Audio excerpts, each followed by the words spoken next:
அருட்பெருஞ்சோதி அருட்பெருஞ்சோதி தனிப்பெரும் கருணை அருட்பெருஞ்சோதி. எல்லா உயிர்களும் இன்புற்று வாழ்க, வள்ளல் மலரடி வாழ்க வாழ்க, கொல்லா விரதம் குவளை எல்லாம் ஓங்குக, நல்லோர் நினைத்த நலம் பெறுக, நன்றி நினைத்த எல்லோரும் வாழ்க இசைந்து. உலக மக்களே, அறிவார்ந்த அன்பர்களே, ஆண்மநேய ஒருமைப்பாடுடைய அன்பர்களே, அருட்பெருஞ்சோதி ஆண்டவருடைய திருவிளையாடலை பார்த்து கொண்டிருக்கிறோம். நமது பிள்ளை பெருமானவர்கள், நமது வல்லற்பமானவர்கள் அருளிய திருவற்பாவிலே இருந்து அருட்பெருஞ்சோதி ஆண்டவருடைய திருவிளையாடல் எந்தெந்த காலகட்டங்களில் எப்படியெல்லாம் நடந்தது என்பதையும், இந்த சமயங்களும் மதங்களும் மார்க்கங்களும் சூழ்ந்திருந்த காலகட்டங்களில் தன்னை இந்த மண்ணுலகே வருவிக்க செய்து எப்படியெல்லாம் மனம் வருத்தம் அடைந்து அலைந்து எப்படியெல்லாம் சமயங்களையும் மதங்களையும் மார்க்கங்களையும் பின்பற்றி கொண்டிருந்தார் என்பதையும், அதன் பிறகு சுத்த சன்மார்க்கத்தை பெற்ற பிறகு இதெல்லாம் தேவையில்லை, உலக மக்களுக்கு தேவையில்லை என்ற நிலையை வற்புறுத்தி வலியுறுத்தி எப்படியெல்லாம் திருவற்பாவிலே அருளியிருக்கிறார் என்பதையும் நாம் ஒவ்வொரு பாடலின் மூலமாக பார்த்து கொண்டிருக்கிறோம். ஒவ்வொரு திருமுறையிலிருந்தும், ஒவ்வொரு பதிகத்திலிருந்தும், ஒவ்வொரு பாடலிலிருந்தும் இறைவனுடைய திருவிளையாடல் எப்படியெல்லாம் நடந்தது என்பதை நாம் படிப்படியாக பார்த்து கொண்டிருக்கிறோம். அந்த வகையிலே இன்று நாம் இறைவனுடைய திருவிளையாடலை, அருட்பெருஞ்சோதி ஆண்டவருடைய திருவிளையாடல் 37வது பதிவை நாம் பார்க்க போகிறோம். அருட்பெருஞ்சோதி ஆண்டவர் பிரபஞ்சம் தோன்றிய காலத்திலிருந்தே ஆதியும் அந்தமெல்லாம் தோன்றிய இறைவன். அந்த இறைவன் தோன்றி பதத்தலைவர்களை உருவாக்கி பிரபஞ்சத்தை இயக்க வைத்தார். அதாவது பிரம்மன், திருமால், ருத்திரன் போன்ற பதத்தலைவர்களை உருவாக்கி 36 தத்துவங்களை பிரித்து கொடுத்து, பிரம்மனுக்கு பிரம்ம தத்துவம் 24 தத்துவங்களை கொடுத்து, விஷ்ணு தத்துவம் திருமாலுக்கு 7 தத்துவங்களை கொடுத்து, ஈஸ்வரனுக்கு அதாவது ருத்திரனுக்கு சிவ தத்துவத்தை 5 தத்துவங்களை கொடுத்து 36 தத்துவங்களை கொடுத்து இயக்க வைத்தார். மீதியுள்ள 60 தத்துவங்கள் உட்கருவிகள். 36 + 60 96 தத்துவங்கள். அதை தான் சொல்லுவார் 96 அங்குலம் என்று சொல்லுவார் அருட்பெருஞ்சோதி அகவலிலே நீங்கள் படித்தால் தெரிந்து கொள்ளலாம். அந்த 60 உட்கருவி தத்துவங்களை பிரித்து மகேஸ்வரனுக்கும் சதாசிவத்துக்கும் கொடுத்து இந்த பிரபஞ்சத்தை இயக்கும்படி கட்டளையிட்டார்கள். அதன்படி அவர்கள் இயங்கிய காலகட்டங்களில் 4 யுகங்களில் நடந்தது. அதாவது கிரேத யுகம், திரேத யுகம், துவார யுகம், கலியுகம். கலியுகம் முடிந்துவிட்டது. 1900 ஆண்டு கலியுகம் முடிந்துவிட்டது என்பதை நமது இறைவன் வல்லற்பமானவர்கள் தெளிவாக கூறியிருக்கிறார்கள். அப்போ இந்த 4 யுகங்களிலுமே எப்படி மக்களை வழிபட செய்து விட்டார்கள், மக்களிடம் எப்படி மூட நம்பிக்கையை பரப்பினார்கள், உண்மையான இறைவனை ஏன் சொல்லவில்லை, அருட்பெருஞ்சோதி ஆண்டவருடைய பெயரை 4 யுகங்களிலுமே யாரும் சொல்லவில்லை. அப்போ சுத்த சன்மார்க்கம் அவங்களுக்கு தெரியாது. அந்த நிலையில் இருக்கும்போதுதான் இனிமேல் இதெல்லாம் அழியக்கூடிய காலம் வந்து விட்டது. வல்லப்பமான் திருவற்பாவிலே சொல்லுகிறார், எல்லாமே மடிந்து விட்டன என்று சொல்லுவார். அது நம்ம பாடலில் விளக்க பார்க்க போகிறோம். அன்பர்களை இங்கே விளக்கக்கூடிய ஒவ்வொரு வரியும் சரி, ஒவ்வொரு விளக்கமும் சரி, கற்பனை அல்ல, கதை அல்ல. திருவற்பாவில் இருப்பதை அப்படியே பாடல் மூலமாக உங்களுக்கு பாடி காட்டி அந்த பாடலுடைய விளக்கத்தை, இறைவன் கொடுத்த விளக்கத்தை தயவோடையும் கருணையோடையும் உங்களுக்கு நான் விளக்கி கொண்டிருக்கிறேன் என்பதுதான் சத்தியம். இதில் எந்த விதமான மாற்றம் கிடையாது. அதே நேரத்தில் ஒவ்வொரு பாடலையும் நீங்கள் கவனிக்கணும். இப்போ அந்த வகையில் நாம் பார்க்கக்கூடிய பாடல் 1ஆம் திருமுறை. 1ஆம் திருமுறை எப்போ உருவாச்சு? திருவருள் முறையீடு என்ற பதிகம். இந்த திருவருள் முறையீடு உதயமாகும் போது நமது பிள்ளை பெருமானவர்கள் இந்த மண்ணுலகை வருவிக்க உற்று 9வது ஆண்டிலிருந்து 12 ஆண்டுகளுக்குள் நடைபெறுகிறது. இறைவனுடைய திருவிளையாடல் 2வது எட்டில் நடைபெறுகிறது. முதல் எட்டு என்பது அருட்பெருஞ்சோதி ஆண்டவர் 51 ஆண்டுகள் திருவிளையாடல் செய்கிறார். 1823ஆம் ஆண்டு தொடங்கி 30/1/1874 இரவு 12 வரைக்கும் அருட்பெருஞ்சோதி ஆண்டவருடைய திருவிளையாடல் தொடர்ந்து நடந்து கொண்டிருக்கிறது. பிள்ளை பெருமானவர்களுக்கு தன் மகனை எப்போது வந்து ஆட்கொண்டார்? 1ஆம் ஆண்டிலிருந்து 8 ஆண்டுகளுக்குள் நடந்தது என்ன? சுருக்கம். அப்பதான் உங்களுக்கு புரியும். 1வது ஆண்டிலிருந்து 8 ஆண்டுக்குள் நடந்தது, ஒரு தாயின் கருவறையிலே வந்து அமர்ந்த பிறகு உபசாரத்தால் பெற்ற தாய் என்பால் ஒருத்தி என்று சொல்லுவார். அப்படிப்பட்ட ஒரு தாயின் கருவறையிலே அமர்ந்ததிலிருந்து அங்கே பசி என்று சொல்லும்போது அருட்பெருஞ்சோதி ஆண்டவர் கருவிலே சென்று தன் மகனுக்கு அருளமது ஊட்டியது. அதன் பிறகு இந்த கருவறை இருட்டாக இருக்கிறது என்று தன் தந்தையிடம் சொல்லும்போது அங்கே ஒளி காட்டியது, வெளிச்சம் காட்டியது. உடம்பு புழுக்கமாக இருக்கிறது என்று சொல்லும் பொழுது அருள் அமுத காற்று வீசியது. எல்லாமே ஒரு தாயின் கருவறையில் நடந்து கொண்டிருக்கிறது என்பதை நீங்கள் புரிந்து கொள்ள வேண்டும். இது திருவிளையாடல், இறைவனுடைய திருவிளையாடல். இந்த பிரபஞ்சம் தோன்றிய காலத்திலிருந்து எத்தனையோ திருவிளையாடல்களை சொன்னார்கள். ஆனால் அருட்பெருஞ்சோதி ஆண்டவர் தன் மகனிடம் காட்டிய திருவிளையாடல்களை யாருமே சொல்லவில்லை. இது உண்மை. 202 ஆண்டுகள் ஆகிவிட்டது வல்லற்பமானவர்கள் இந்த மண்ணுலக்கு வருவிக்கவுற்று. திருவற்பாவில் இருக்கின்ற உண்மைகளை மக்களிடம் யாரும் சொல்லவில்லை என்பதுதான் உண்மை. அதன் பிறகு 5வது மாதமாகும் போது வருவிக்கவுற்று 5வது மாதத்திலே தில்லை தலத்திடையே சிவரகசியத்தை காட்டியது. தன் மகனுக்கு மட்டும் சிவரகசியத்தை காட்டுகிறார். அதை ஒரு பாடலிலே சொல்லுவார். தில்லை தலத்திடையே திரைதூக்க தரிசித்த போது வேய்வகை மேல் காட்டாதே எந்தனக்கே வெளியாய் காட்டிய மெய்வுறவா மெய்ப்பொருளையே. மெய்வுறவு உண்மையான தந்தை, மெய்ப்பொருள் உண்மையான இறைவன் அருட்பெருஞ்சோதி. தெளிவாக 6ஆம் திருமுறையிலே நாம் கருதியிருக்கிறார்கள். ஆக அப்படிப்பட்ட நிலைகள் எல்லாம் கடந்து 9வது ஆண்டு பிறக்கிறது. வல்லப்பமனுக்கு வயதில்லை. நான் ஏற்கனவே பதிவு செய்திருக்கிறேன். ஒவ்வொரு பதிவிலும் நான் சொல்லுகிறேன். வல்லப்பமனை பற்றி பேசும்போது இத்தனாவது வயது வல்லப்பமனுக்கு ஆட்சி, இத்தனாவது வயதில் நடந்ததுன்னு சொல்லக்கூடாது. வருவிக்கவுற்ற ஆண்டிலிருந்து 9வது ஆண்டு தொடங்கும் போது அருட்பெருஞ்சோதி ஆண்டவர் தன் மகனை ஆட்கொள்கிறார். தான் யார் என்ற நிலையையும் இறைவனால் வருவிக்கவுற்ற மகன் என்ற ஒரு நிலையையும் அவருக்கு காட்டிவிட்டு மறைந்து விடுகிறார் அருட்பெருஞ்சோதி ஆண்டவர். அதன் பிறகு நமது பிள்ளை பெருமானவர்களுக்கு மறைப்பு நிலை ஏற்படுகிறது. 9 ஆண்டுகள் வரையிலும் அவருக்கு தான் யார் என்ற நிலை அவருக்கு தெரியாது. இதான் உண்மை. திருவற்பாவிலே கூறியிருக்கிறார். அதன் பிறகு ஆட்கொண்ட பிறகு இறைவன் சென்று விட்டார். இறைவன் சென்று விட்ட பிறகு இவரது மனம் அலைபாய்கிறது, மனம் வருத்தப்படுகிறது, துன்பப்படுகிறார். வருவிக்க உற்றவன் என்ற நிலை தெரிந்த பிறகு தனக்கு எந்த விதமான அருளையும் கொடுக்கவில்லையே என்று சொல்லி முறையீடு செய்கிறார். அதுதான் திருவருள் முறையீடு. 1ஆம் திருமுறை திருவருள் முறையீடு. இதுவரை 36 பதிகம் நாம் போட்டிருக்கோம். இது 37வது பாடல். மதியாமல் யாரையும் நான் இருமாந்து மகிழ்கின்றது. நல்ல கவனிக்கணும். மதியாமை யாரையும் நான் இருமாந்து மகிழ்கின்றது எம் பதியாம் உனது திருவருள் சீர் உரம் பற்றி அன்றோ. எதிர் யார் படினும் இடர்பட்டு அலைய இவ்வேலையேனுக்கு என்ன விதியா.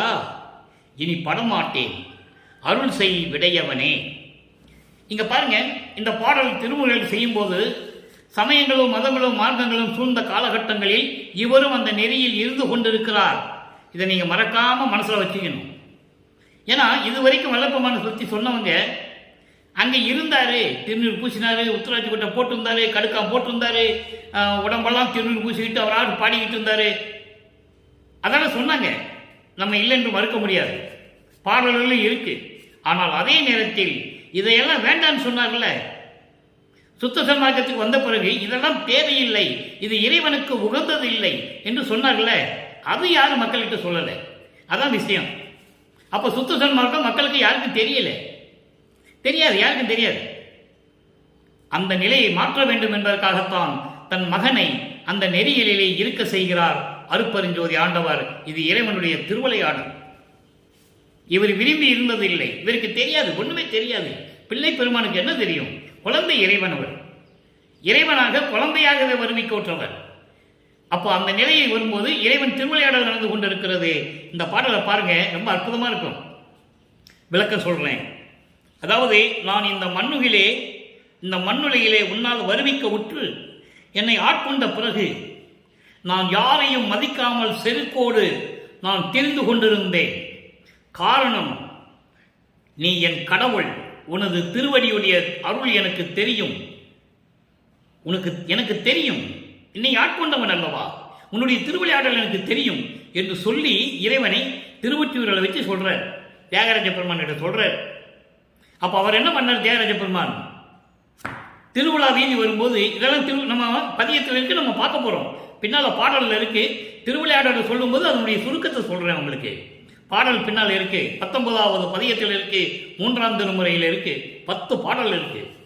அப்போ தியாகராஜ பெருமான் இவர் கோயிலுக்குள்ள போன உடனே தியாகராஜ பெருமான் என்ன பண்றாரு? இவர் தெருவில் நிற்கிறாரு, கோயிலுக்கு அதுக்கு தெருவில் நிற்கிறாரு, இங்க இருந்து பார்க்கிறாரு. அப்போ தியாகராஜ பெருமான் என்ன பண்றாருன்னா தெருவழியா ஓடுறாரு, திரும்பி பார்க்காம. ஐயோ, இவன் இங்க நிற்கிறானே, இது பெரிய இடத்து சமாச்சாரமாச்சே, இவங்கிட்ட நம்ம மாற்றக்கூடாது. தெளிவா தியாகராஜ பெருமான் தெருவழியாக ஓடுகிறார். இவரு பின்னாலே ஓடுறாரு, ஓட்டத்தை பிடிக்க முடியல. பாட்டில் சொல்றாரு, அதை நீங்க மனசுல வச்சுக்காங்க, அந்த பதியம் வரும்போது பாடல் உங்களுக்கு விளங்கும். அப்போ இப்படியெல்லாம் இறைவனுடைய திருவிளையாடல் நடக்குது. அப்போ வலிமைக்கு ஒற்றவன் தெரிஞ்சு போச்சு, இவரை பார்த்து திருவழியா ஓடுறது தெரிஞ்சு போச்சு, எல்லாமே இவருக்கு தெரியும். ஆக ஏதோ ஒன்று நடக்க போவது மட்டும் அவருக்கு தெரியும். மற்றபடி இறைவன் எந்த அருளையும் கொடுக்கவில்லை. அப்போ அந்த நிலையில சொல்றாரு, நீ என்னை ஆட்கொண்ட பிறகு, உன்னாலே வலிமைக்க ஒற்று ஆட்கொண்ட பிறகு நான் யாருன்னு தெரிஞ்சுக்கிட்டேன். ஏனாதான் எனினும் யான் அம்மையின் நின் அடியேன் என்று சொல்லுவார். நீ ஆட்கொண்ட பிறகு எனக்கு எல்லாம் தெரிஞ்சு போச்சு. ஆனா என்ன விவரம் தான் எனக்கு தெரியல. இது எப்படி நடந்தது, எப்படி நடக்க போகுதுன்னு எனக்கு தெரியல. இறைவா, நீ ஆட்கொண்ட பிறகு நான் யாரையும் மதித்ததே இல்லை. காரணம், உன் திருவடியுடைய புகழை பற்றி எனக்கு தெரியும். நான் அறிந்து கொண்டேன். நான் உன் திருவடியை இறுக்கமாக பற்றி கொண்டேன். அப்புறம் என் எதுக்க யார் வந்தாலும் சரி, எனக்கு என்ன எதுக்க யார் பயத்தை காட்டினாலும் சரி, அவங்க வரும்போதெல்லாம் எனக்கு எப்படி பயம் துன்பம் இருந்தது தெரியுமா? இனிமே நான் பயப்பட மாட்டேன். அதுக்கு முன்னால் நான் பயந்துகிட்டு இருந்தேன். என் எதுக்க யார் வந்தாலும் ஐயோ இவன் என்ன சொல்லிடுவானோ, நமக்கு ஏதாவது தீங்கு செஞ்சிருவானு சொல்லி நான் பயந்து பயந்து ஓடிக்கிட்டு இருந்தேன். ஆனா இனிமே நான் போக மாட்டேன். நீ யார் எனக்கு தெரிஞ்சிருச்சு. இனிமே நான் போக மாட்டேன், கவலைப்பட மாட்டேன். விரைந்து வந்து அருள்வாயாக. காலை வாகனம் கொண்ட இறைவனே. விடையவன் என்றால் காலை வாகனத்தை உடையவன். சிவபெருமானுக்கு அது உண்டு, நந்தின்னு சொல்லுவாங்க. புராணங்களிலும் சமயங்களிலும் அதை நந்தி என்று சொல்வார்கள். அப்படி காலை வாகனத்தை உடைய இறைவனே, எனக்கு சீக்கிரம் வந்து அருள்வாயாக என்று சொல்லுகிறார். நல்லா நீங்க மனசுல வச்சுக்கோங்க. அப்போ அவருக்கு சுத்த சன்மார்க்கத்தை பத்தி தெரியாது. அருட்பெருஞ்சோதி ஆண்டவர் யாருன்னு அவருக்கு தெரியாது. அந்த நிலையில் இருந்து கொண்டு இருக்கிறார். அருட்பெருஞ்சோதினா என்னன்னு கூட அவருக்கு தெரியாது. அந்த நிலையில் இருந்து கொண்டு பிள்ளைப்பெருமான் அவர்கள் சமயங்களிலும் மாதங்களிலும் மார்க்கங்களில் ஈடுபட்டு கொண்டிருக்கிறார். ஏனென்றால் தந்தை அங்கே இருக்க வைக்கிறார். பின்னாளில் இதை பொய் என்று சொல்ல வேண்டும். அதை ஞானசரியில சொல்லுவாரு, நம்ம பார்க்க போறோம். இப்போ திருவருள் முறையீடு ஒரு பதிவு முடிஞ்சிருச்சு. அடுத்து பாருங்க, 2ஆம் திருமுறை. 2ஆம் திருமுறைக்கு வரும்போது நமச்சிவாயத்தை நான் மறவேனே அப்படின்னு சொல்லுவார். காரணம், பிரபஞ்சம் தோன்றிய காலத்தந்தே 4 யுகங்களிலும் வேதங்களும் சரி, மற்ற அதாவது சைவ சமயத்தை சேர்ந்தவர்களும் சரி, எல்லாருமே என்ன சொன்னாங்க? சிவபெருமானை நமச்சிவாயம் சொன்னாங்க. அதை இவரும் சொல்லுகிறார். அப்புறம் அது வேண்டான்னு சொல்லுவாரு. அதை பார்க்க போறோம். ஏன்னா ஆண்டுகள் மாறும்போது இறைவனுடைய திருவிளையாடல் மாறும். இப்ப பாருங்க, இது சொல்றாரு, நமச்சிவாயத்தை நான் மறவேனே அப்படின்னு ஒரு பதியத்தில் சொல்லுவாரு. பதிகம் 4 6வது பாடல். திக்கு மாறினும் எழுகடல் புவிமேல் சென்று மாறினும் சேன் விலங்கு ஒளிகள் உக்கு மாறினும் பெயல் இன்றி உலகில் உணவு மாறினும் புவிகளோர் 7 மிக்கு மாறினும் அண்டங்கள் எல்லாம் விழுந்து மாறினும் வேதங்கள் உணராத நக்கன் எம்பெருமான். நக்கன் என்றால் சிவபெருமான். அப்படிப்பட்ட சிவபெருமான் என்னுடைய பெருமான் அருள் திருப்பெயராம் நமச்சிவாயத்தை நான் மறவேனே என்று சொல்லுகிறார். அப்போ அருட்பெருஞ்சாண்டவர் தன் மகனை அங்கே இருக்க சொல்லுகிறார், நமச்சிவாயத்தை சொல்லுகிறார். அது இவருக்கு தெரியாது. எண்ணங்கள் மனதுக்குள்ள ஓடுது, இவர் சொல்றாரு. இதனுடைய பொருள் பாருங்க, சமயங்கள் மதங்கள் மார்க்கங்களின் மீது அளவு கடந்த பற்று கொண்டு நான் இருந்த போது, அளவு கடந்த பற்று நான் இருந்து கொண்டிருந்த போது நமச்சிவாயம் என்று சொன்னேன். எப்படி? திசைகள் மாறினாலும் 7 கடலும் உலகத்துக்கு மேல வந்து உலகத்தை அழித்தாலும் சரி, சேன் விலங்கு ஒளிகள் என்பது அதாவது அண்டங்கள் இருக்கிற ஒளி பொருள்கள். அக்னி, சந்திரன், சூரியன், நட்சத்திரங்கள் இவைகளெல்லாம் கீழே விழுந்து உருமாறினாலும் சரி, அழிந்தாலும் சரி, மழை இன்றி, அதான் பெயல் இன்றின்னு சொல்லுகிறார். பெயல் என்றால் மழை இல்லாமல், விளைச்சல் இல்லாமல், உணவு இல்லாமல் இந்த உயிர்கள் எல்லாம் மடிந்தாலும் சரி, உலகத்தில் இருக்கின்ற அத்தனை வகையான உயிர்களும் அண்டங்களும் எல்லாம் விழுந்து அழிந்தாலும் சரி, வேதங்கள் உணராத சிவபெருமானை, என் பெருமானை, நமச்சிவாயத்தை நான் மறவேனே என்று சொல்லுவார். இங்க இப்படி சொல்லுவாரு, எல்லா உயிர்கள் அழிந்தாலும் சரி, உலகம் அழிஞ்சாலும் சொல்லுவாரு. சமயங்களிலும் மதங்களிலும் மார்க்கங்களில் இருக்கும்போது சுத்த சன்மார்க்கத்துக்கு வரும்போது சொல்லுவாரு, வாடிய பயிரை கண்ட போதெல்லாம் வாடினேன். பாடிய பயிர் என்பது தாவரத்தை அல்ல, அது எல்லாமே சேர்ந்துடும். அதில் பயிர்கள் என்றால் உயிர்கள், வாடிய பயிர்கள் என்றால் இந்த பிரபஞ்சத்தில் இருக்கின்ற அத்தனை உயிர்களும் துன்பப்படும் போது நான் துன்பப்பட்டேன் என்று சொல்லுவார். அதுவும் சுத்த சன்மார்க்கம்.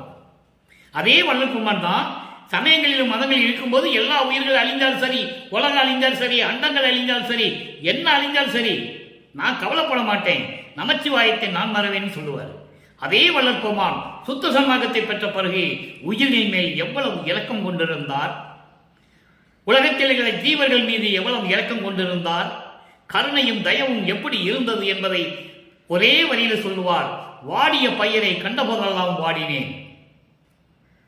இங்க உலகையில் என்ன சொல்லுவாங்க, அப்படியே கச காட்டுக்குள்ள நடந்து போயிட்டு இருந்தாரு, அங்க பயிரெல்லாம் வாடி இருந்தது, உடனே கட்டி பிடிச்சு அழுதாரு, கண்ணுல இருந்து தண்ணி வந்து அந்த பயிர் புழுத்துல விழுந்தது. இருக்கலாம், இறக்கம் இருக்கலாம். இங்கே வாடிய பயிர் என்பது எல்லா உயிர்களை சொல்லுகிறார். அதை நீங்கள் புரிந்து கொள்ள வேண்டும். அப்படிப்பட்ட இறைவன் அங்கே வரும்போது எல்லா பயிரும் வாடியதை நான் கண்டேன் என்று சொல்லுவார். அப்போ நமச்சிவாயம் என்று சொல்லுகிறார். இது சொல்லும்போது இரண்டாவது திருமுறை உருவாகிறது. வல்லப்பமானவர்கள் அறிவிக்கவுற்று 9வது ஆண்டிலிருந்து 16 ஆண்டுகளுக்குள் இந்த நிலை நடந்து கொண்டிருக்கிறது. நமச்சிவாயன் சொல்லுவாரு, சிவசண்முகன் சொல்லுவாரு, சிவசிவன் சொல்லுவாரு, சங்கர ஹரஹரன்னு சொல்லுவாரு. எல்லாம் நம்ம பார்த்துட்டோம், பாடலாம் பார்த்துட்டோம். இதுக்கு முன்னால் 35-36 பதிவில் நம்ம போட்டிருக்கோம். நீங்க உங்களுக்கு டவுட் இருந்தால் திருப்பி பாருங்க. எவ்வளவோ நேரம் நம்ம வீணாக்குறோம். உருப்படியா ஏதோ ஒன்று தெரிஞ்சுக்கங்க. அப்போ இப்போ 2 திருமுறை முடிஞ்சு போச்சு. 3வது திருமுறைக்குள்ள வராரு இரங்கல் மாலை. 3ஆம் திருமுறையில் 3வது பதிகம். ஏற்கனவே 2 பதிகம் விளக்கத்தை நம்ம பார்த்துட்டோம். இது 3வது பதிகம் இரங்கல் மாலை. இரங்கல் மாலை என்பது இறைவன் தன்னை ஆட்கொண்ட பிறகு திரும்பி வந்து எந்த அருளையும் கொடுக்கவில்லை. மனம் வருந்தி இறைவனிடம் தோழியிடம் சொல்லுவது, இறைவன் வரவில்லை, எனக்கு எந்த அருளையும் கொடுக்கவில்லை, என்னோடு சந்தோஷமாக இருக்கவில்லை என்பதை தோழியிடம் சொல்லுவது போல, உள்ளத்திடம் சொல்லுவது போல உலக மக்களுக்கு தெரிவிக்கிறார். நல்லா கவனிக்கணும் நீங்க. ஏன்னா இங்க ஏன் தன்னை தலைவியாகவும் இறைவனை தலைவனாகவும், தன்னை காதலியாகவும் இறைவனை காதலனாகவும், தன்னை மனைவியாகவும் இறைவனை கணவனாகவும் ஏன் தோழியிடம் சொல்லுவது போல ஏன் இந்த பாடலை நமக்கு அருளி இருக்கிறார்கள் என்பதை நீங்கள் புரிந்து கொள்ள வேண்டும். ஏனென்றால் காதலை ஒரு ஆணை ஒரு பெண் காதலிக்கும் போது அந்த காதலுடைய சிறப்பை, அந்த காதல் எப்படிப்பட்டது என்பதை ஒரு பெண்ணால் தான் சொல்ல முடியும், ஆனால் சொல்ல முடியாது. அப்ப அந்த பெண் ஒரு தோழியிடம் தான் சொல்லுவாள், தன்னுடைய காதலை ஒரு தோழியிடம் தான் சொல்லுவாள். அது போன்று இந்த பாடலை நமக்கு அறிவிக்கிறார்கள் என்பதை நீங்கள் புரிந்து கொள்ள வேண்டும். அப்புறம் பாடலை பாருங்க. இரங்கல் மாலை பதிகம் 3 27வது பாடல். வென்றி கொடிமேல் விடை உயர்த்தார் மேலார் திருவொற்றியூரர். அருட்பாவுல எல்லாமே திருவொற்றியூர்ல சொல்லுவார். ஒரு சில பாடல்கள் ஒரு பதிகத்திலே திருமுல்லை வாயில சொல்லுவார், மாசிலாமணி என்று சொல்லுவார். ஒரு சில பாடல்களை திருவள்ளித்தாயம் இருக்கிறது அங்கே சென்னையிலே, அங்கே பிச்சையாண்டி என்று சொல்லுவார். இதுதான் நடந்து கொண்டிருக்கிறது. இப்போ மேலார் திருவொற்றியார் என்பால் சென்றி குளிர் பூ மாலையிட்டார். நான் மாலையிட்டார் என்பதற்கு ஏற்கனவே நம்ம பதிவுகளில் விளக்கம் கொடுத்திருக்கிறேன். மாலையிட்டார் என்பது தன்னை மாலையிட்டு ஏற்றுக்கொண்டார் என்று ஒரு காதலனை பற்றி சொல்லுகிறார். ஆனால் இங்கே தன்னை 9வது ஆண்டில் ஆட்கொண்டார் என்பதை உலக மக்களுக்கு தெரிவிக்கிறார். வேற ஒன்றும் இல்லை, இதான் விஷயம். மாலையிட்டார் சேர்ந்தார் அல்லர், நான் அவரை அன்றி பிறரை நாடினேனோ தோழி, அம்மா தோழி ஒன்றும் அறியேனடி, குன்றில் உயர் குன்று எழும் எனது குறையை எவருக்கு கூறுவேனே. பாடல். இந்த பாடலுடைய விளக்கம் பாருங்க, அற்புதமா இருக்கும். அதாவது காளை வாகனம் மீது வெற்றி கொடியை ஏந்தி கொண்டு வருகின்ற இறைவன், அப்படிப்பட்ட இறைவன் திருவொற்றியூரிலே இருக்கின்ற இறைவன். அதோடு மட்டுமல்ல, என்னிடம் என்னிடம் வந்து மனம் மகிழ்ந்து குளிர் என்று சொல்லுகிறார். குளிர் பூமாலை இட்டார் என்று சொல்லுவார். குளிர் பூமாலை என்பது மகிழ்ந்து, என்னிடம் வந்து மகிழ்ந்து என்னை ஆட்கொண்டார். அதான் மாலையிட்டார் என்று சொல்லுகிறார். ஆலையிட்டார் மாலையிட்டாரே தவிர, ஆட்கொண்டாரே தவிர திரும்பி என்கிட்ட வந்து சேரவில்லை, என்னை வந்து பார்க்கவில்லை தோழி. நான் என்ன செய்வது எனக்கு தெரியவில்லையே. அதோடு மட்டுமல்ல, இவரை அன்றி நான் பிறரை நாடியது உண்டோ? நான் சிவபெருமானை தவிர திருமாலையோ பிரம்மனையோ இந்திரனையோ நான் யார் பற்றியும் சொன்னதில்லையே. எனக்கு யாரும் தேவையில்லை. நான் இறைவனால் வருவிக்க விட்டவன், பிரம்மனால் படைக்கப்பட்டவன் அல்ல. தெளிவா சொல்றேன், நல்லா கவனிக்கணும் நீங்க. நான் பிரம்மனால் படைக்கப்பட்டவன் அல்ல, திருமாலால் காக்கப்படுபவன் அல்ல, வேற யாராலையும் சரி நான் யாரும் எனக்கு தேவையில்லை என்று சொல்லுவதை இங்கே சொல்லுகிறார். அன்றி பிறரை நாடினவனோ தோழி, நான் பிறருடைய உதவியை நான் நாடினேனா? துன்பப்படுகிறேன், என் துன்பத்தை நீக்குகள் என்று நான் பிரம்மனிடம் சென்று கேட்டேனா? திருமாலிடம் என்று கேட்டேனா? வேறு யாரிடம் நான் போய் கேட்டேன்? இவர்தான் கதி என்று இருக்கிறேன். எனக்கு ஒன்றும் தெரியவில்லையே தோழி, மலை போல இருக்கிறது என்னுடைய துயரம். அதான் சொல்றாரு, குன்றில் துயர் கொண்டு மலை போன்று எனக்கு துயரம் இருக்கிறது. இதெல்லாம் நான் இந்த குறையை நான் யார்கிட்ட போய் சொல்லுவேன் தோழி, நான் யாரிடம் சொல்லுவேன் உலக மக்களே என்று சொல்லி இந்த பாடலை நம் கருளியிருக்கிறார்கள். அவருடைய நிலையை, வருவிக்க உற்ற நிலையை, அதன் பிறகு சமயங்களிலும் மதங்களிலும் மார்க்கங்களிலும் இருந்து கொண்ட நிலையை, வேறு யாரிடம் போய் நான் உதவி கேட்கவில்லை என்ற நிலையை, அவர் என்னை ஆட்கொண்டாரே தவிர திரும்பி வந்து என்னோடு சேரவில்லை என்ற நிலையை உலக மக்களுக்கு தெரிவிக்கிறார். நல்லா புரிஞ்சுக்கிட்டீங்க. இப்போ 3 திருமுறை முடிஞ்சிருச்சு. இங்க இரங்கல் மலையில நமச்சிவாயன் சொல்ல மாட்டாரு, சிவாய நமன் சொல்ல மாட்டாரு, ஓம் சண்முகான் சொல்ல மாட்டாரு, சங்கரா ஹரிகரா எதுவுமே சொல்ல மாட்டாரு. ஏன்னா நிலை மாறிவிட்டது. இங்க இறைவன் மட்டும்தான் சொல்லுவார், திருவொற்றியூரில் இருக்கின்ற இறைவன். அப்படிதான் வந்துகிட்டே இருக்கும். நீங்க பார்த்துக்கலாம் ஒவ்வொரு பாடலையும். இப்போ 3 திருமுறை முடிஞ்சிடுச்சு. இப்ப 4ஆம் திருமுறை வருகிறார்.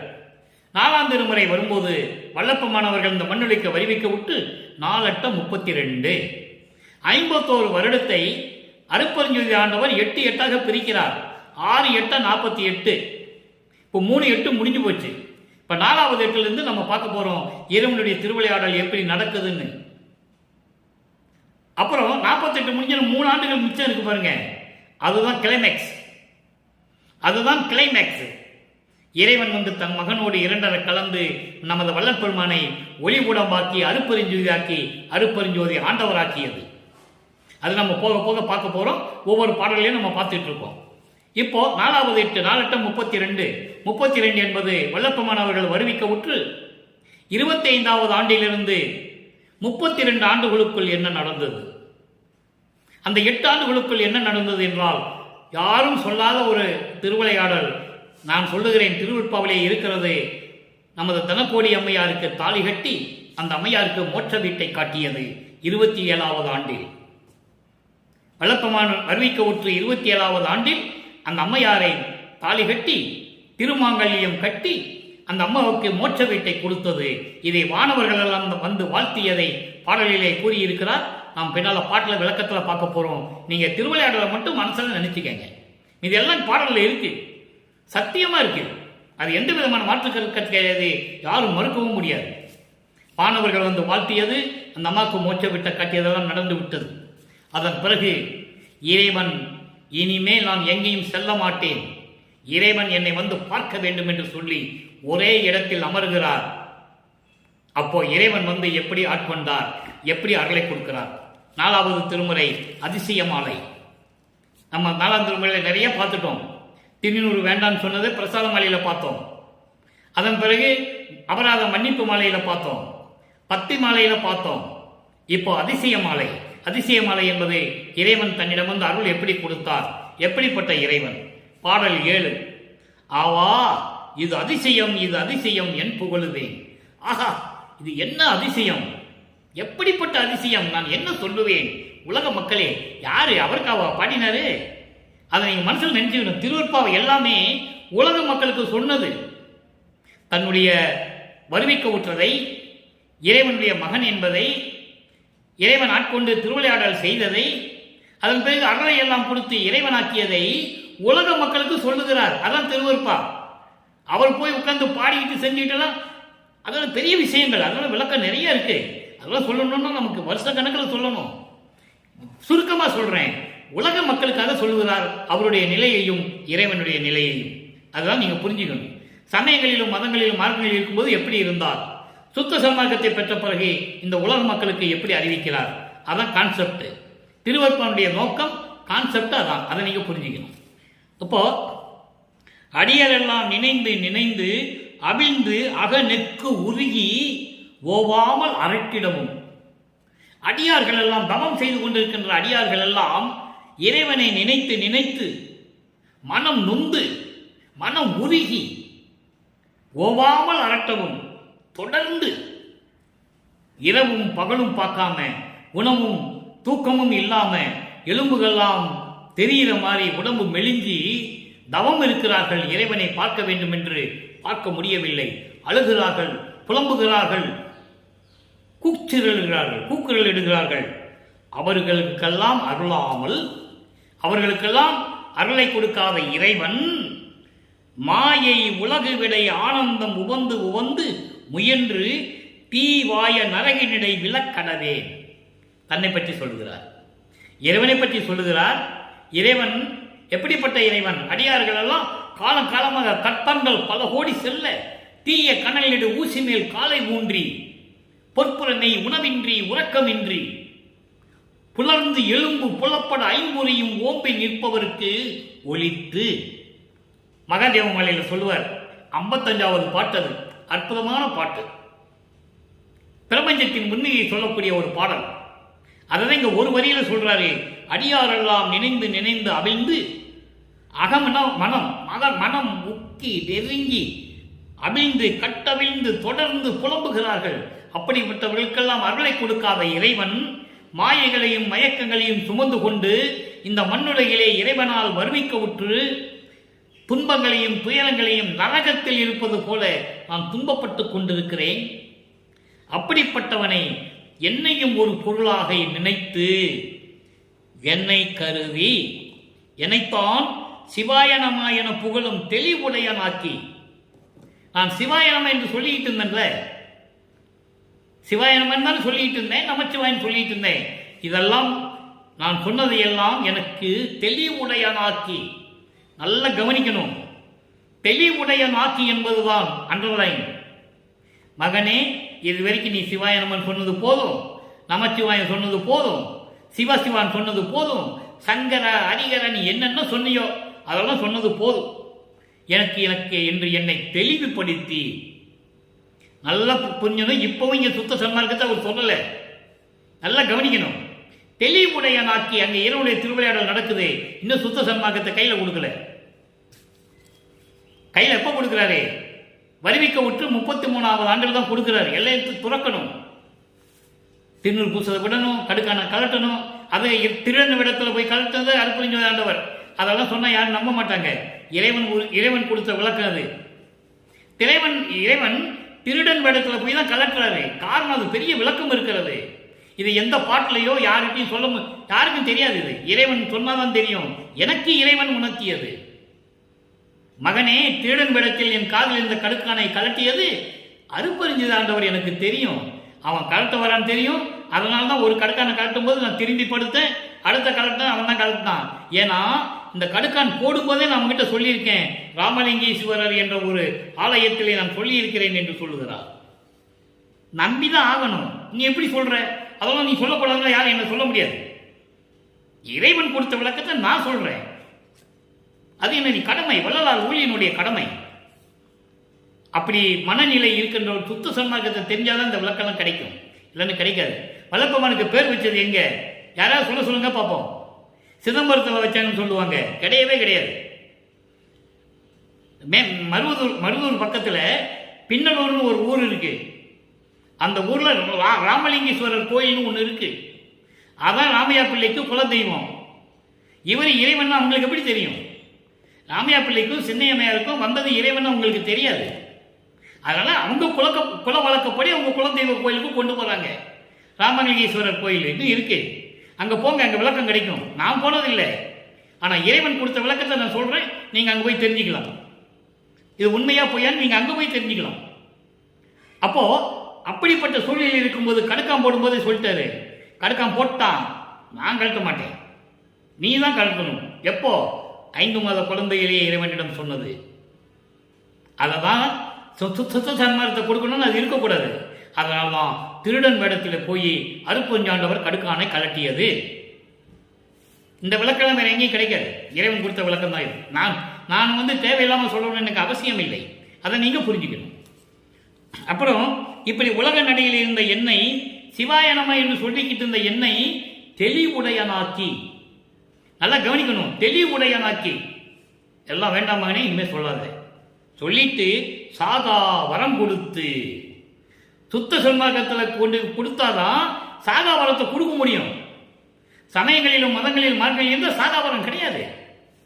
திருவற்பாவலை ஏகப்பட்ட இடங்களில் உண்மைகள் இருக்கின்றன, அதுக்கான ஆதாரங்கள் இருக்கிறது, யாரும் மறுக்க முடியாது. அப்போ சாகாவரம் கொடுக்குறாரு. கொடுக்கும்போது என்ன சொல்றாரு? மகனே இனிமேல் சிவாய நமன் சொல்லாத, நமச்சிவாயன்னு சொல்லாத என்று என்னை தெளிவுடையானாக்கி சாகா வரத்தை கொடுத்து எனக்கு அடிமை பணித்தான், கட்டளையிட்டான்.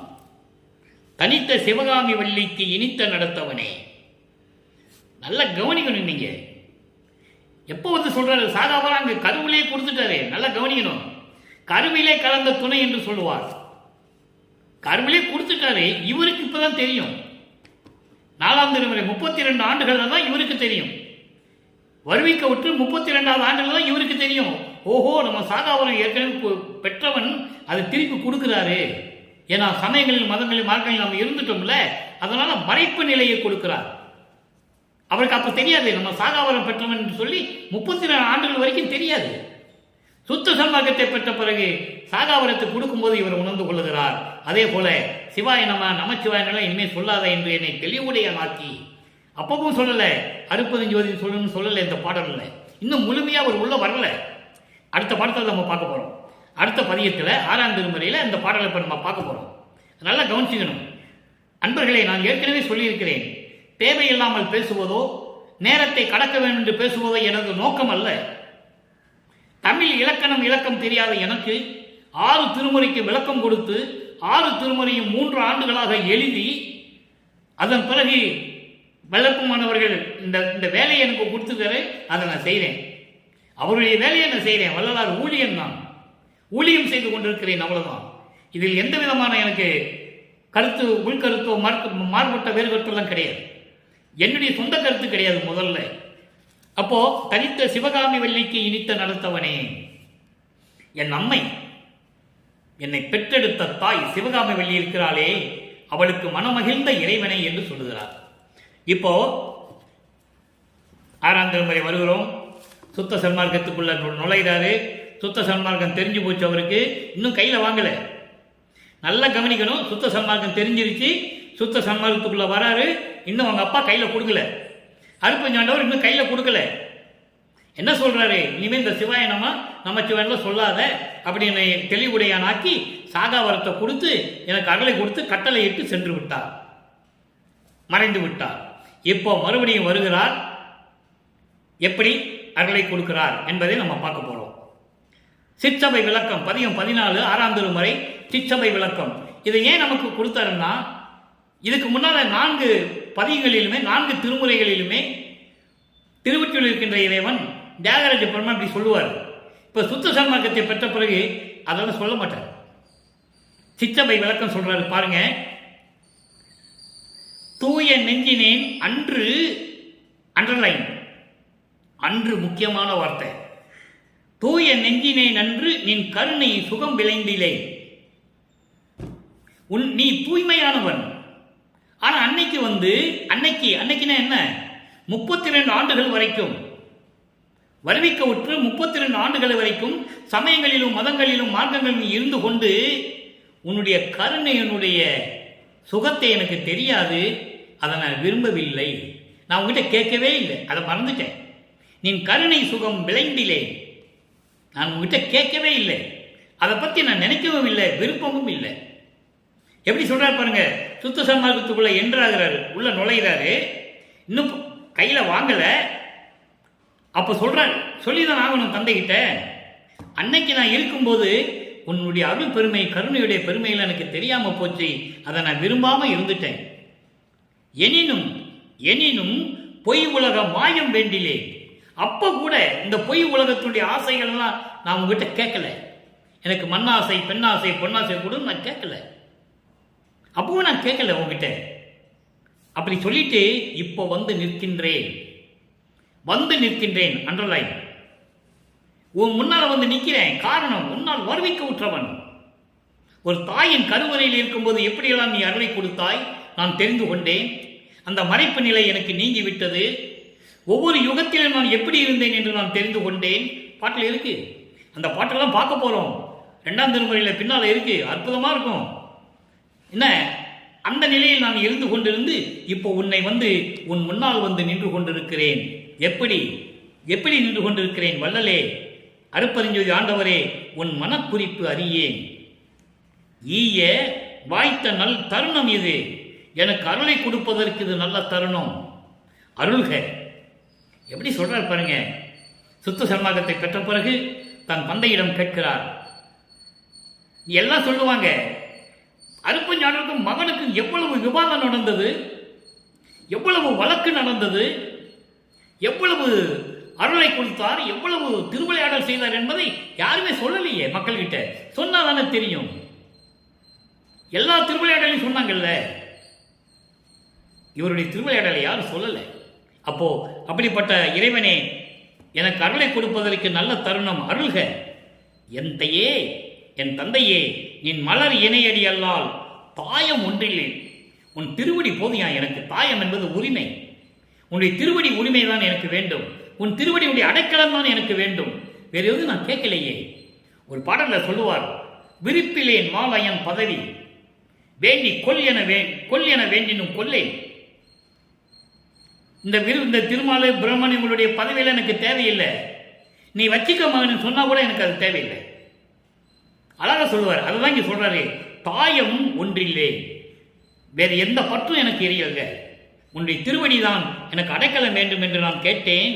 தனி வடல் அரசே என்றால் வடலூரில் இருந்து கொண்டு, சத்திய ஞான சபையிலே இருந்து கொண்டு இந்த பிரபஞ்சத்தை இயக்கக்கூடிய அருட்பெருஞ்சோதி ஆண்டவரே, தனி பெரும்பதியே. சத்திய சபை தனி பெரும்பதியே. சத்திய ஞான சபையில் இருக்கின்ற தனி பெரும்பதியே. யாருடன் ஒப்பிட முடியாத சுயமாக ஆதிய மந்தங்களாம் தோன்றிய அருட்பெருஞ்சோதி என்று சொல்லுகிறார். அற்புதமான பாடல். இப்போ சுத்த சன்மார்க்கத்தை வாங்க போறாரு. நல்லா கவனிங்க. அடுத்து திருவடி முறையீடு சொல்லிதான் ஆகணும். காரணம், திருவருள் முறையீடு 1ஆம் திருமுறையில 9வது ஆண்டிலிருந்து 12 ஆண்டுகளுக்குள் அந்த 3 வருஷம் என்ன நடந்தது, எப்படி திருவருள் முறையீடு செய்தால் பார்த்தோம். இப்போ திருவடி முறையீடு சுத்த சன்மார்க்கத்தை பெறப்போகிறார். தந்தையிடம் பெறப்போகிறார். எப்படி முறையீடு செய்கிறார்? யாரிடும் கடையேன், யாரினும் சிறியேன், என் பிழை பொறுப்பவர் யாரே. நான் எல்லாத்தையும் விட கீழ்நிலையில் இருந்து கொண்டிருந்தேன். ரொம்ப சிறியவன் நான் யாரிடம் போய் கொடுப்பேன்? நான் யாரிடம் போய் கேட்பேன்? என்னை யார் பொறுப்பா ஏத்துக்குவா? உன்னை தவிர யார் பொறுப்பா ஏத்துக்குவா? பாரினும் பெரிதாம் பொறுமையோய். உலகத்தை விட நீ பொறுமையானவன். உன்னுடைய பொறுமை இருக்கிறதே இந்த உலகத்தை விட பெருசுன்ற. எவ்வளவு அருமையா சொல்றாரு பாருங்க. அவ்வளவு பொறுமையான இறைவனே, அருட்பெருஞ்சோதியே,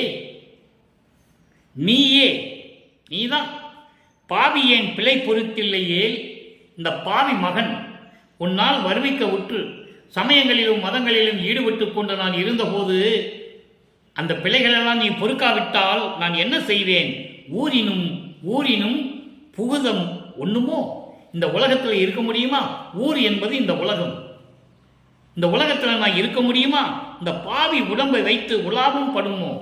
உன்னால வருவிக்க விட்டு எல்லாரும் சொல்றாங்களே, மனித உடம்பு எடுத்தவன் என்று சொல்லுகிறார்களே, அந்த ஏளன பேச்சையும் அந்த இழிவையும் நான் சுமந்து கொண்டு நான் தெரிந்து கொண்டிருக்கிறேனே. சேரினும் என்னைத்தான் சேர்த்திடா. நான் யார்கிட்ட போய் நான் சேர்ந்துக்கிறேன்னு சொன்னாலும் என்னை சேர்க்க மாட்டான். இது பெரிய இடத்து சமாச்சாரப்பா, உன்னெல்லாம் சேர்க்க முடியாதுன்னு என்னை தள்ளி வச்சிருவாங்க. அப்படிப்பட்ட நிலையில் நான் இருந்து கொண்டிருக்கிறேன். எப்படி சொல்லுவாங்க? பொதுவாம் தெய்வத்துக்கு அடாதவன் என்று. இவன் கடவுளுக்கு அடங்காதவையா அப்படின்னு சொல்லுவாங்க. என்ன அப்படிலாம் இவன் சொல்லிட்டு இருக்காங்க. இவன் எதுக்கும் உபயோகப்படாதவன், கடவுளுக்கே அடங்காதவன் என்று. அதான் சொல்றாரு, தெய்வத்துக்கு அடாதவன் என்று. கடவுளுக்கே இவன் அடங்காதவன், நம்ம ஏன் இவனை சேர்த்துக்கணும்னு சொல்லி என்னை சேர்த்துக்க மாட்டாங்க, ஏனே என் அப்பா என்னை சேர்த்துக்கோன்னு சொல்றாரு. இது பிள்ளை பெரு விண்ணப்பம் அடுத்து பிள்ளை பெரு விண்ணப்பம் 41ஆம் பாடல் நேரம் நெருங்கி கொண்டிருக்கிறது. விளக்கம் விரைவாக சொல்லுவேன், நல்லா கவனிச்சுட்டே வரணும். புண்புலால் உடம்பில் அசுத்தமும் இதில் புகுந்து நான் இருக்கின்ற புணர்ப்பும். அவர் எப்படி வருவிக்க விடும் போது ஒரு தாய் வழியாக எப்படி அந்த கருவறையிலிருந்து எப்படி வந்து உலாவிக்கிட்டு இருந்தார் என்பதை சொல்றார். என்பலா மணியே எண்ணி நான் எண்ணி ஏங்கிய ஏக்கம் நீ அறிவாய். வன்பலால் உண்ணும் மனிதரை கண்டு மயங்கி உள்ளம் நடுங்கி ஆற்றாமல் என்பெல்லாம் கருக இழைத்தனன் இந்த இழப்பையும் ஐயா நீ அறிவாய். இது பாடல். விளக்கம் பாருங்க. அதாவது துன்பம் நிறைந்த மாமிசத்தால் சூழ்ந்த இந்த உடம்பை நான் சுமந்து கொண்டு, அந்த அசுத்தையும் சுமந்து கொண்டு இந்த உலகில் நான் இருக்கின்ற இருப்பு இருக்கிறதே, அந்த உணர்ச்சி இருக்கிறதே. மகாதேவ மாலையில் சொல்லுவார், 87வது பாடலில் சொல்லுவார், இறைவா உன் திருவிளையாடல் என்ன நடந்தது என்று சொல்லுவார். என்ன போய் ஒரு தாய் வயிற்றில் அசிங்கமான துர்நாற்றம் பிடித்த இடத்துல இருக்க வச்சேன்னு சொல்லுவார். அதை தான் இங்கே சொல்றாரு, ஒரு தாயின் வயிற்றிலிருந்து வந்த இந்த அசுத்த உடம்பு, இப்படி உடம்பை நான் சுமந்து கொண்டு இருக்கிறேனே, துளைக்கப்படாத மணி போன்ற இறைவனே, என்பலா மணியை என்று சொல்லுவார், முழு மணி என்று சொல்லுவார். மணியில ஓட்ட போட்டிருப்பாங்க, அதில் நூலெல்லாம் கோர்த்துக்கிட்டு இருப்பாங்க. அப்படிலாம் இல்லாம துளைக்கப்படாத மணி போன்று இருக்கின்ற இறைவனே, நான் எண்ணிய இயக்கம் நீ அறிவாய். வன்புலால் உண்ணும் மனிதரை கண்டு மயங்கி கொடிய துர்நாற்றம் பிடித்த இந்த மாமிச உணவை சாப்பிடுகின்ற மனிதர்களை பார்த்து உள்ளம் நடுங்கி மயங்கி சகிக்க முடியாமல் என் உடம்பில் உள்ள எலும்பெல்லாம் கருகும்படி நான் வருத்தப்பட்டிருக்கிறேன். உடம்பெல்லாம் இழைத்து கொண்டிருக்கிறது. இந்த இழப்பையும் ஐயா நீ அறியாயோ என்று சொல்லி விண்ணப்பம் வைக்கிறார். ஆக விண்ணப்பம் வைக்கிறார், முறையீடு செய்கிறார், சிற்றம்பை விளக்கத்தை சொல்லிட்டார். இப்போ தனித்திரு அலங்கல் 56வது பாடல் சொல்லணும்ல, இறைவனிட்டு பெற்று சொல்லணும்ல. சிற்று அறிவுடைய நான் செய்த தீமைகள், அதான் பேருபதேசத்தில் சொல்லுவாரு, நான் சமயங்களிலும் மார்க்கங்களில் இருந்தபோது எனக்கு அற்ப அறிவாய் இருந்தது, அப்ப எனக்கு தெரியாதுன்னு சொல்லுவார். அதனுடைய விளக்கத்தை இங்க சொல்றாரு, சிற்று அறிவுடைய நான் செய்த தீமைகள். அறிவே இல்லாதவன் நான், சமயங்களிலும் மதங்களில் மார்க்கும் போது எனக்கு எந்த அறிவு இருக்காது. அப்படி நான் செய்த தீமைகள், தீமைகள் எல்லாம் முழுவதுமாக மன்னித்து முற்றவும் பொறுத்து அருள், எல்லாத்தையும் மன்னித்து எனக்கு அருள வேண்டும். முனிந்திடே, முனிந்திடலாம் நீ கோபப்பட்டன்னு வச்சுக்கோ. முனிந்து என்பது கோபப்படுவது. முனிந்திடல் என்று சொல்லும்போது நீ கோபப்பட்டேன்னா நல்லா இருக்க. இன்றே தெற்று என அருப்பெருஞ்சோதி செல்வமும் மற்றமும் வழங்குக வரதனே என்றேன். எல்லாத்தையும் மன்னித்து எனக்கு அருளணும், இப்பொழுதே கொடுத்துடணும். ஏன்னா அடுத்த மனநிலை எப்படி இருக்குன்னு தெரியாது. நீ எப்படி திருவிளையாடல் செய்வனே எனக்கு தெரியாது, இப்பவே கொடுன்னு கேட்கிற. நல்லா புரிஞ்சுக்கணும். தெற்று என, தெற்று என என்ன, உடனே இப்பவே உறுதியா தெளிவா எனக்கு கொடுக்கணும். எப்படி கொடுக்கணும்? அருப்பெருஞ்சோதியை கொடுக்கணும். கேட்கிறாரு, இன்னும் வாங்கல, வேணும்னு கேட்கிறாரு. வாங்கிறது எப்போ? அது சித்தி வளாகத்தில், அப்ப நம்ம கடைசியில் பார்க்க போறோம். எனக்கு கொடுன்னு கேட்கிறாரு. அது மட்டும் இல்ல, எல்லா அருளையும் கொடுத்துரு, எனக்கு முத்தேகம் மரணமில்லா பெருவாழ்வு எல்லாத்தையும் நீ கொடுத்துடணும். மற்றவும் வழங்குக வரதனே அருப்பெருஞ்சோதியே என்றே. நான் எல்லாம் கேட்டுட்டேன், எங்க அப்பா கிட்ட எல்லா கொடுன்னு கேட்டுட்டேன்னு சொல்லி இந்த தனித்திராளங்கள் சொல்றாரு. அடுத்து நைஜர்கள் வியப்பு. கேட்டார்ல, மகன் கேட்டாரு, அப்பா கொடுக்கணும்ல, இப்ப கொடுக்கிறாரு, சொல்றாரு. அன்பர்களே, ஒவ்வொரு பாடலுக்கும் ஒரு லிங்க் இருக்கு. தனித்திர அலங்கள் எங்க இருக்கு, எத்தனாவது பாடல், நெய்யர்கள் வியப்பு எத்தனாவது பாடல், இந்த கேள்விக்கு அங்க பதில் எப்படி இருக்குன்னு யார் கண்டுபிடிக்க முடியும்? இறைவனுடைய தயவும் கருணையும் இருந்தால்தான் இப்படி விளக்கம் கிடைக்கும். இப்ப பாருங்க, பதில் சொல்றாரு. எல்லாத்தையும் கேட்டேன்னு சொன்னார்ல, இப்ப அவர் கொடுத்தது சொல்லணும்ல, சொல்றாரு பாருங்க. ஏறா நிலையில் விரைந்து விரைந்து இங்கு என்னை ஏற்றியே, இறங்காது இறங்கும் பணிகள் முழுவதும் எடுத்தாய் போற்றியே, மாறா கருணை என் மேல் வைக்க வந்தது என்னையோ, மதியிலேன் நின் அருளுக்கு செய்த தவந்தான் உன்னையோ. பாடல். இது விளக்கம் பாருங்க. அதாவது ஏறாத நிலை, யாரும் அடைய முடியாத நிலை, 16வது நிலை, சரியை கிரியை யோகம் ஞானம் 12 நிலைகள் சமயங்களையும் மதங்களையும் சார்ந்தது. 13வது நிலை ஞான சரியை மரணமில்லா பில்வாழ்வு அங்கிருந்து தான் தொடங்குகிறது. அது சின்னம்படியிலே சொல்லுவார்.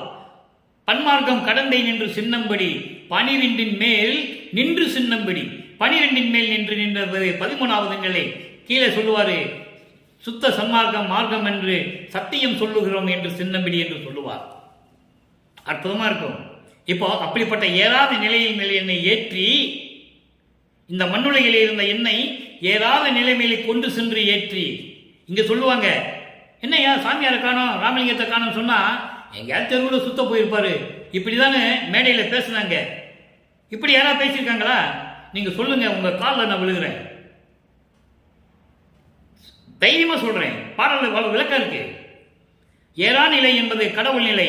யாரும் அடைய முடியாத நிலையிலே எனக்கு உடனே ஏற்றிட்டேன். ஏன் தெரியுமா? 51 ஆண்டுகள் முடிய போகுது. அப்ப மகனுக்கு எல்லாம் முடி சூட்டணும், காப்பு கொடுக்கணும், அவனை இந்த பிரபஞ்சத்துக்கு உலகத்துக்கு தெரிவிக்கணும். என் மகனுக்கு முடி சூட்டி விட்டேன் என்று தெரிவிக்க வேண்டும். அப்படி நிலையில் ஏறா நிலைமையில் என்னை ஏற்றி திரும்பி இறங்க விடாம அந்த படிகள் இருக்கும்ல, அதெல்லாம் எடுத்துட்டேன்னு சொல்றாரு. அந்த படிகள் என்ன படிகள்? சமயங்கள், மதங்கள், மார்க்கங்கள், ஜாதிகள், அதையெல்லாம் தூக்கி அழிச்சிட்ட.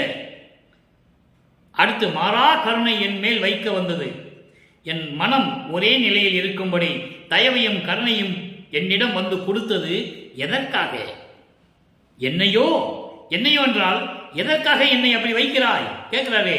அவர் பதில் சொல்றாரே, நீ என் மகன் அல்லவா, எனக்கு மூத்த பிள்ளை அல்லவா, நீ இந்த பிரபஞ்சத்தின் மூத்த பிள்ளையே நீதானே. எனக்கு தெளிவா இருக்கு பாடல்ல. நீ என் செல்வ பிள்ளை அல்லவா, என் குலப்பிள்ளை அல்லவா.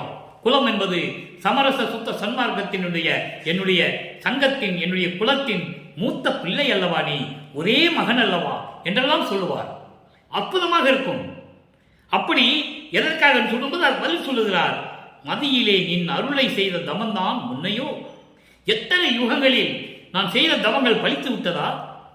ஒவ்வொரு யுகத்திலையும் இருந்தவர். ஒளிதோர் ஓலி உளவினும் அழியா உடம்பை அளித்தன என்று சொல்லுவார். ஊழிதோர் ஊழி உளப்புறாது ஓங்கி வாலி என்று வைத்த நன்னிதியே என்று சொல்லுவார். ஒவ்வொரு யுகத்திலையும் இருந்தவர் வளர்ப்பமான் என்பதை நான் பதிவு செய்ய கடமைப்பட்டிருக்கிறேன். மனம் பூரிப்படைகிறேன். அந்த நிலையில் இருக்கும்போது எனக்கு இந்த அருளை கூடுதலாம் கொடுத்து விட்டாயே என் தந்தையே, நீ நினைத்த காரியம் நடந்து விட்டது, நான் நினைத்ததெல்லாம் நீ கொடுத்து விட்டாய் என்று சொல்லுகிறார். அடுத்து ஒரே ஒரு விளக்கம், நேரம் விளங்கி கொண்டிருக்கிறது. 119 ஜோதியில் ஜோதி 7வது பாடல் 4 வரி தான், அருமையா இருக்கும். என்பால் வருபவர்க்கு இன்றே அருள் ஈகின்றேன் என்றே தென்பால் இருந்தது பாரீர். பாரீர் என்றால் உலக மக்களே, திருச்சிற்றம்பலத்தே திருநடை ஜோதி. அருட்பெருஞ்சோதி ஆண்டவர் தென் திசையை நோக்கி இருக்கின்ற இறைவன். தென்பால் என்பது தெற்கு திசையை நோக்கி இருக்கின்ற இறைவன்.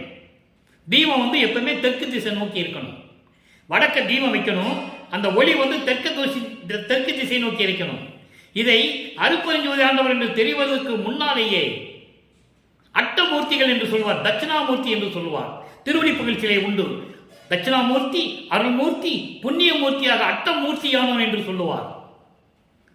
தெற்கு இருக்கின்ற இறைவன், தென் திசை நோக்கின்ற இறைவன். அவர் என்ன சொல்றார்? இறைவன் என்னுடைய தந்தை அருட்பெருஞ்சாண்டவர் உலக மக்களை என்ன சொல்றார் தெரியுமா? என்கிட்ட வருகின்றவர்களுக்கு இப்பொழுது அருளை கொடுத்துருவேன்னு சொல்றாரு. ஆனா எப்படி வரணும்னு சொல்றாரு? புலையும் தவிர்த்திருக்க வேண்டும், சைவ நெறியில் இருக்க வேண்டும், சமயங்களையும் மதங்களையும் மற்றங்களையும் மார்க்கங்களையும் தவிர்த்திருக்க வேண்டும். அப்படிப்பட்டவன் என்னிடம் வந்தால் இப்பொழுதே நான் அருளை கொடுத்து கொடுவேன் என்று சொல்லி தெற்கு நோக்கி இருக்கின்ற எனது இறைவன் என் தந்தை அருட்பெருஞ்சோதி ஆண்டவர் உலக மக்களுக்கு தெரிவிக்கிறார். That's all your honour. முடிஞ்சிருச்சு. எப்படி சொல்றார் பாருங்க. அப்போ சுத்த சன்மார்க்கத்தில் இருக்க வேண்டும் என்பதை தெளிவுபடுத்தி கூறுகிறார். எனவே உலக மக்களே, நீங்கள் எல்லாரும் சுத்த சன்மார்க்கத்தில் இணைந்து இறைவனை வணங்கி இறைவனுடைய அருளையும் செல்வங்களை எல்லாம் பெற்றுக்கொண்டு இந்த வையகத்திலே வாழ்வாங்கு வாழ நோயற்றவில் வாழ வேண்டும் என்று இறைவனுடைய தயவாலையும் கருணையாலையும் வேண்டி விடைபெறுகிறேன். இந்த வள்ளலார் ஊழியன். மீண்டும் நாளை சந்திப்போம். அருட்பெருஞ்சாண்டுடைய திருவிளையாடல் தொடர்கிறது. அருட்பெருஞ்சோதி தனிப்பெரும் கருணை அருட்பெருஞ்சோதி.